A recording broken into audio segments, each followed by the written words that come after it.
राधे राधे। कैसे हैं आप सब। आज हम पाप मोचनी एकादशी व्रत कथा का श्रवण करेंगे। नारायण भगवान की जय, लक्ष्मी मैया की जय। अर्जुन ने भगवान श्री कृष्ण से कहा, हे मधुसूदन, आपने फाल्गुन मास के शुक्ल पक्ष की एकादशी अर्थात आम्ल की एकादशी के बारे में विस्तार पूर्वक बताया।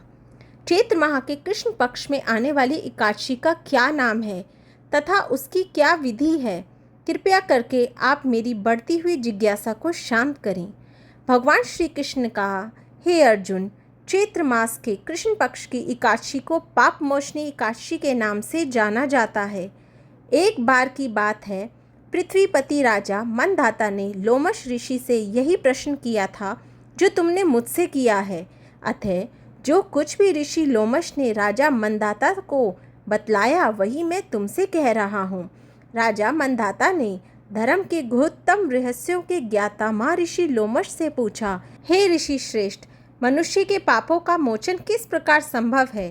कृपया कर कोई ऐसा सरल उपाय बताएं जिससे सभी को सहज ही पापों से छुटकारा मिल जाए। पाप मोचनी एकादशी व्रत कथा। महर्षि लोमश ने कहा, हे नृपति, चैत्र मास के कृष्ण पक्ष की एकादशी का नाम पाप मोचनी एकादशी है। उसके व्रत के प्रभाव से मनुष्यों के अनेक पाप नष्ट हो जाते हैं। मैं तुम्हें इस व्रत की कथा सुनाता हूँ, ध्यान पूर्वक श्रवण करो। प्राचीन समय में चैत्ररथ नामक एक वन था। उसमें अप्सराएं किन्नरों के साथ विहार किया करती थी। वहाँ सदैव वसंत का मौसम रहता था, अर्थात उस जगह सदा नाना प्रकार के पुष्प खिले रहते थे। कभी गंधर्व कन्याएं विहार किया करती थी, कभी देवेंद्र अन्य देवताओं के साथ क्रीड़ा किया करते थे।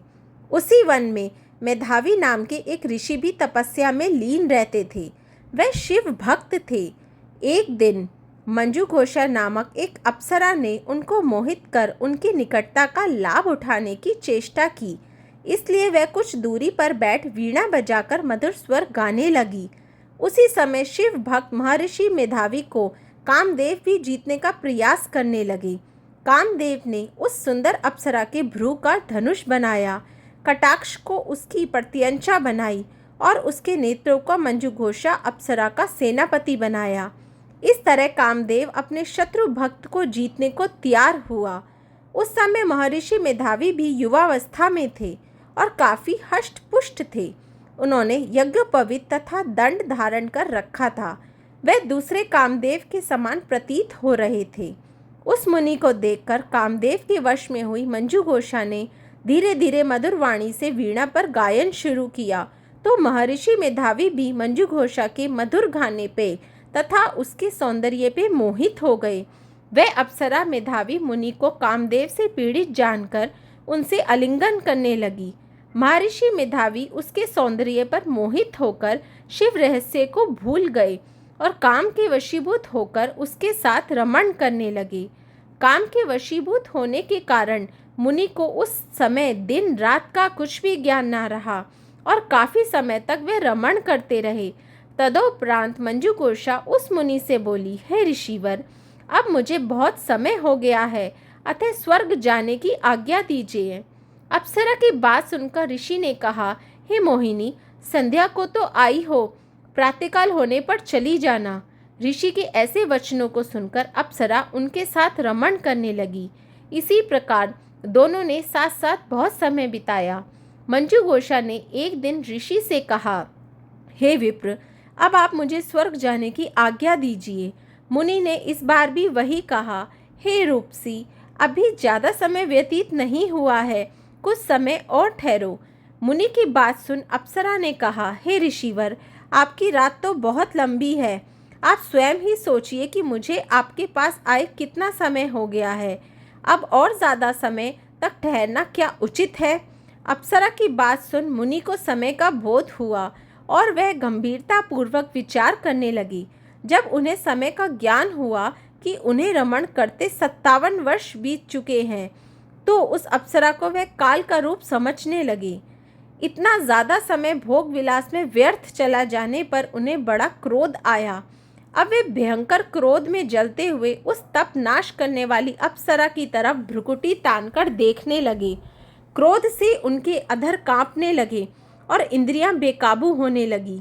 क्रोध से थरथराते स्वर में मुनि ने उस अप्सरा से कहा, मेरे तप को नष्ट करने वाली दुष्टा, तू महापापिन और बहुत ही दुराचारणी है।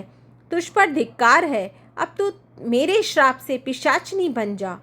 मुनि के क्रोध युक्त श्राप से वह अप्सरा पिशाचनी बन गई। यह देख वह व्यथित होकर बोली, हे ऋषिवर, अब मुझ पर क्रोध त्याग कर प्रसन्न होइए और कृपा करके बताइए कि इस शाप का निवारण किस प्रकार होगा। विद्वानों ने कहा, हे साधुओं की संगत अच्छा फल देने वाली होती है और आपके साथ तो मेरे बहुत वर्ष व्यतीत हुए हैं। अतः अब आप मुझ पर प्रसन्न हो जाइए, अन्यथा लोग कहेंगे कि एक पुण्य आत्मा के साथ रहने पर मंजू घोषा को पिशाचनी बनना पड़ा। मंजू घोषा की बात सुनकर मुनि को अपने क्रोध पर अत्यंत ग्लानि हुई, साथ ही अपने अपकृति का भय भी हुआ। अतः पिशाचनी बनी मंजू घोषा से मुनि ने कहा, तूने मेरा बड़ा बुरा किया है, किंतु फिर भी मैं तुझे इस श्राप से मुक्ति का उपाय बतलाता हूँ।